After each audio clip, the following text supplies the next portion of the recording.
제줄로파 타우지 방게 모라 아야구 치바카 첩부 보니티나 토바카지 예쁘냐 지엔 조여가 타우코네 노고 프로비지 예 아이야타 토바카 비아블레 워 가테야나 토바카야타 트위컬라 알레 가테야나 서믹샤야타 다가 통 닝키구 쿠타얀스나 오스웨냐 다클레나바지 토바카니 타웨 살라 닝케 Ale uyalipa yaina gatiana tweeta twikala ale gatiana samicha yata daka yayague sala nyinke kunji daklena pa bakani nena disa bakata tukadanye shila tsare kunu boni shiai jujuman gursu dwarka shau mimipi toya pi monoto muna le michaka chuni guma halwa deka chuni sa guma mi papa gafiana chuni ba jana onenu thon thota gajao ne pitia dunkla apulu kahe tha mi ha yaswanya juzman jaskeju ale maya chala ka tole thon chayo ka jiwana dwarka so jasan gurja beriya jasa talla chachi thatela kani namaste to bani piriteona bala jasa gurja Darka tabana ala jina tadiga jirin kolani thawe chekuena bani pia we chujiwa takko toya pihe jakala khate athe mako mai zamana bamla thana mya maste te pi chejaka choni hoy bala cha thajau kha athui mako ayat sa thani ho bai ta ji chhe mya mat chuk kaya chepakewani ale jujumanna chepake woni tasui वो थागो पला जको चुलोनी okay क्यों ला पके किसी गया सु वया चमुथे कना वेगो पला तक कजी वो सतर्क कजी राजा साहब ये सवारी जुगु खनी राजा साहब ये सवारी जुगु खने वा सक्षिना राजा साहब ये जजकारे सवारी जुगु खंका मकाते याना वो चेपके वनी भइमकु अले वो न मेपिनिगो सले सतासे जजकारे मैं जो छे दुहा उन्हें दुमकुले वहाँ बचाया उगो सासा लाए राजा साहब उम्मीद न्याने है थंका वही मिच्चा कता आगो न्याने पलक खदिना न्यानी बासनाला सासा आगो वह चंगु दुनी चुचु देकाले वह हलवा परी आले आलू तरकारी ला खानी सरकार समेशिया जोंसा तुई का निपाला पिपुं का जोजला पायासी लिसाबी हलवा पुरिया नाता देवा राजा साहब या मोती इबुल जायवल लेठेक कपिकेरा मिखा की पचतापक चकचे या झाले चोना चोमा चोमा बाला में हिसिदु मलेशिया में जो कना वयागो मिका पक्कदी ई कुटुक कुटकी मिखाए मलिकाशे वलेशिया में जो याता तुम कसोया सोनी करीमी दन मचाना ये चुक कानिगो अले करी कुकिना पुल्लुक कानिगो जचनी राजा साहब मिखा मध्य कुशे जुजुमानिया म्याय तक सोया खनिमरु तेजु याना चनी राजा साहब या थजागु चाल खना त्वाया पि दक्कु ससंकित जी थुबले हे जुजुमाना द्वारिका सावया नापने तीज का चोखा दया अतासा छेपके वय वनी छे दुनिया थेने वो गल्ला का टाखतिना तले वना मा म्याय ता हथा पतासा काशी लिक्कसा या द्वारिका सावया छे सोया दाई जी मसो तो तले छिपी थन द्वारिका सा उठाया सुला चंचा खाला नेने शेष तो ससवे मते मुक्से मुक्ते जुनी का एक ना थुरी दाय मलाई होय कुनी खपा त्या ज्या होय दुकी तो सोता है वो जुजुमान हटा पतासना लिक्कसना चंगु मुडालो ना छाले दिका म्याय मजुया गाखा तो पुया खपा चाय के तो कोई पाखे वनी खपा चाय को आठ परिया तैसे जुजुमान तो वस्ता है माया से क्वाना तले पाखे वनी वो कोठा दुआ वना अच्छा पके सोई अन सुन मखना गो थनसम मनो गोले छिमे मको छुदाई दियागो जिबी मेला मिगे मामा न पपाज पिंटाउंगो मखु छुदाई दोवाला दक्ति जगला जी ठोय छाले सन्सुना खना लिउने राजा साहब गज्जी जुजु कोठा दुसुई छेमयाना बिजो सरकार सत्य दर मा मिहे मिगे पाज पिंटाउंगो का 흉리 토무라야 잡힌채 미한테 감가 비자라 주기가 미야 가나 하나 두기에 변해란 소는 그니 뭐는 해 대성가 어때니 숨고 좀 봐지 아지추 뭐는 무라나 마시게 뭐 빼려와 침미야 낙진이 터는 잘라해 것도 있어 지구 토에 미카고 무라 버자 방거 जुगली 잡힌다 कोसो त्यहाँ तागु जीका ख सरकार गुर्जिया म्या मिगहे पज पिन्टे होंगो मामना प लिउने द्वारिका सावया सत्थि थमा नाचा शिवबुटी नसाले ढुमकु गोली राजा साहेब ता तुमिबु ख खकी दैथे जनावे उजिल्ल जी अले खया त मेखे का अले छाल ठुमुडा थथे सुस्कते गु मुख सरकार थोला लुदा त जुजुमाना खपुंके मलायो ए बज्जा शिवरात्रि हने त बिउको मुडा छ खुया आया थन सुचुकीमा का मकला छ सिपाई त का थै त पटक सेना ख्वांगु छेली जकेन बिउ जुजुमान सिपाई त नप छुए विरोध मयासे लुरु लुरु अनि वो तुकी हे संतुष्टि काई वनी न्या लिखता ती जक सोया द्वारका सावया त सोया मे पिन समकं का मुस्कनेले था म्याए त थो राजा साहेब दैम योन तिपासु दानविया मबी मिका पके बचे या फुगुली वो लेतै वो इले अनत्वाया पिन्सा सगु तडंगु हे दशा फलाउंगु थेता एकी ओकी थ म्या मस्ते त बचाइ आइम वो बांगे मुडाया त न्याब्ले लुमंका चुनी थुम बका सगु काल्पनिक बका का इतिहास नप चुना स्वपमडो थामोडो या त बांगे मुडा धाउली छु स्वपमडो नि तो बका थौकुने नहुगु प्रविधि ये आइया त तो बका बिढुंका थुबाका याता गतेयाना फिकला अले गतेयाना समीक्षा याता दगा ये आइया गए सला नेना दिसा नमस्ते आज हामी विनय राजोपाध्यायज्यूले लेख्नु भएको एउटा निकै चर्चित कथा बाङ्गो मुडाको कथाबारे अलिकति गहिरिएर कुरा गरौँ है त। नमस्ते। हो यो कथा शिलाचर मतलब शिवरात्रिको रातको परिवेशमा आधारित छ नि। हो त्यही रात नेवार समुदायमा टोलमा आगो ताप्ने अनि हलुवा पकाउने गफ गर्ने चलन छ नि त्यो बेला। अनि कथाले हामीलाई राणाकालीन समयतिर लान्छ। पात्रहरू पनि सम्झिउ न, जुजुमान गुर्जु, उहाँकी छोरी अनि छिमेकी द्वारिका साउ अनि त्यो बेलाका शासक राजा साहेब। हो राजा साहेब।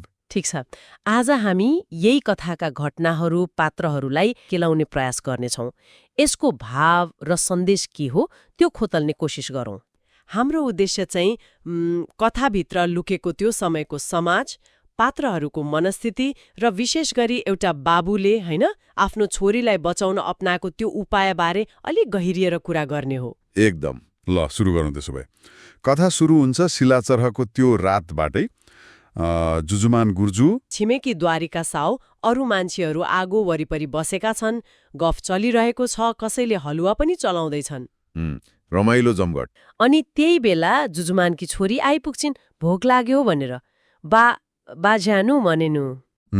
गज्याउने पित्याए दुङ्कल बुवा भात खान जाउँ, मलाई त साह्रै भोक लाग्यो भन्छन्। हो नि, रातिको बेला। छोरीको आवाज सुनेर जुजुमान झस्किए। द्वारिका साउले पनि तुरन्तै भने, गुरुजु ढिला नगर्नुस्, छोरी मान्छेलाई राति बाहिर राख्नुहुन्न। त्यो बेलाको डर थियो होइन? हो त्यो बेलाको चलन। छोरी अलि झर्किन्छन् र घरतिरै जान्छन्। अब जुजुमान पनि घर जाने तयारी गर्दै गर्दा अँध्यारो गल्ली ख्युलो भन्छ नि, त्यहाँबाट एक्कासी हात्ती चढेर राजा साहेबको सवारी पो आइपुग्छ। माहौल नै परिवर्तन भयो त्यहाँ त। सबै डराए, सबैजना हतार हतार उठे, जय जयकार गर्छन्। राजा साहेब मतलब राणाकालीन शासक वर्गका कोही? हो, त्यस्तै बुझिन्छ। डर र सम्मान मिसिएको भावले। त्यो त हो नि, शक्ति अगाडि परेपछि। छोरी भर्खर भित्र पसेकी थिइन्, जुजुमानको मन त ढ्याङ्ग्रो ठोकिहाल्यो नि। डर लाग्न स्वाभाविकै हो। अनि राजा साहेब आगो नजिकै रोकिन्छन्। हलुवापुरी पाकेको बास्ना आएछ। अनि सोध्छन्, बास्ना ला सासागु वया छोङ्गो दुनी छुदाएकाले हुम, के पकाएको यस्तो मिठो बास्ना आयो भनेर उनको मुखमा पानी आयो रे, मुतु यी बुल्ल जाया वही भन्छ। हो, तर त्यसपछि उनको नजर नजिकैको झ्यालमा भर्खरै पसेकी जुजुमानकी छोरीमा पर्छ। एकदमै सुन्दर। कथाको एकदमै महत्त्वपूर्ण मोड। राजा त मोहित भए, एकोहोरो हेरिरहे। त्यो हेराई सामान्य थिएन नि। पक्कै पनि त्यो नजरमा अधिकार अनि वासना मिसिएको थियो। शासकको कुदृष्टि कति खतरनाक हुन्छ भन्ने उदाहरण हो यो। त्यो हेराइ कस्तो थियो भने सबैजना अलि डराए। जुजुमानले त झन् ठूलै खतरा देखे। त्यो हेराइले नै तनाव बढायो। किन त्यस्तो डर भयो होला? के थियो त्यो राजा साहेबको आगमनमा? त्यो बेलाको अवस्था कस्तो थियो खासमा? हो, यहाँनिर परिवेश बुझबुझ जरुरी छ।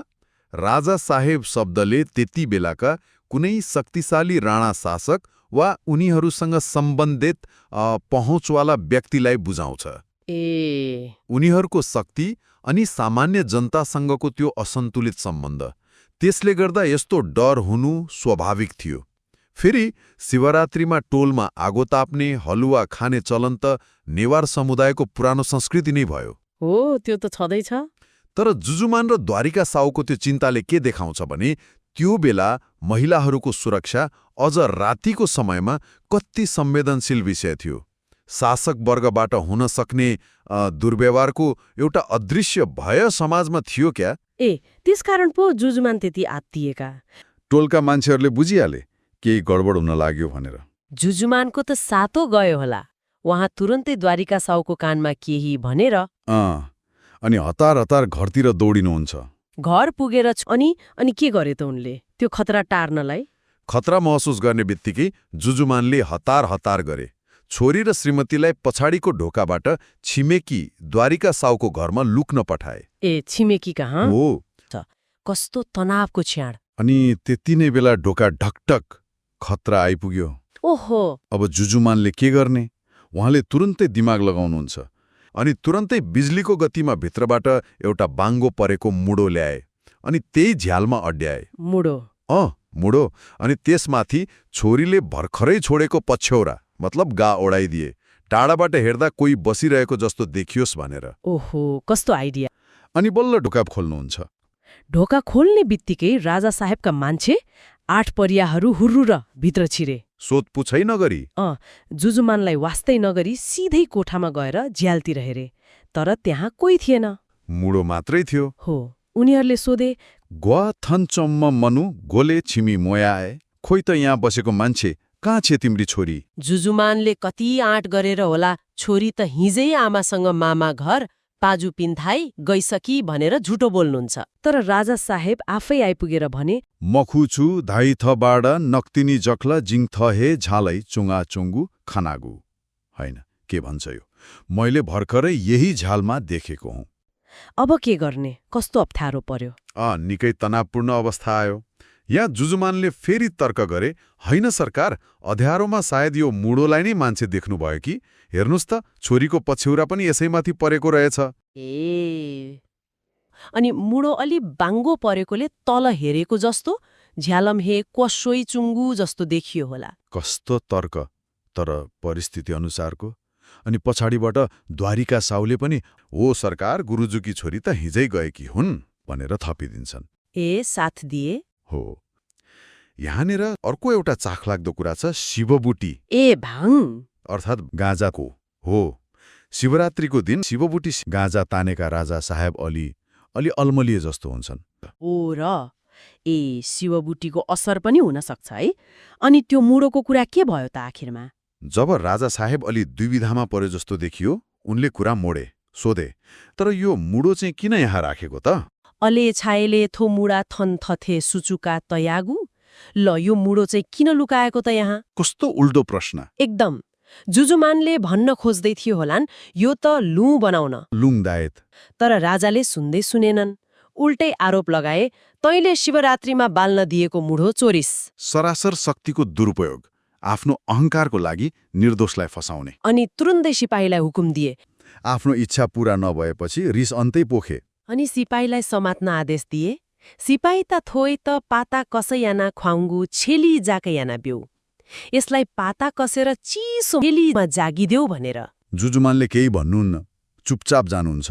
यो वास्तवमा जुजुमानको चलाखी थियो भन्नुपर्छ। छोरीमाथि आइलाग्न सक्ने त्यो भयानक खतरा टार्न उनले यो सानो चोरीको आरोप चुपचाप स्वीकारे। ठूलो क्षति रोक्न सानो क्षति बेहोर्नु नै बुद्धिमानी ठाने उनले। कस्तो अचम्मको बुद्धि! मतलब छोरीलाई बचाउन आफू चोरीको आरोपमा मुछिन तयार भए। अनि त्यसपछि के भयो? त्यसपछि जुजुमान बिना कुनै विरोध चुपचाप सिपाहीहरूसँग गइहाले। बाहिरबाट हेर्दा उनी हारेका समातिएका देखिन्थे, तर भित्रभित्रै उनी सायद खुसी र सन्तुष्ट थिए, किनकि उनले सबैभन्दा महत्त्वपूर्ण कुरा आफ्नी छोरीलाई त्यो सम्भावित अनिष्टबाट बचाउन सफल भएका थिए। हो नि। जाँदा जाँदै उनले द्वारिका साउलाई हेरेर हल्का मुस्कुराए पनि रे। सायद मनमा छोरीलाई बचाउन सके भन्ने सन्तोष थियो होला। त्यो हुन सक्छ। त्यो मुस्कानको अर्थ गहिरो होला। पक्कै पनि। टोलका मान्छेले पनि ठूलो आपत टरियो भन्ने सोध्छन्, अनि त्यो बाङ्गो मुडो त्यो सधैँ सम्झनामा रहन्छ छोरीलाई बचाउने प्रतीक। साँच्चै यो कथाले निकै मार्मिक कुराहरू भन्छ नि है। एकदम।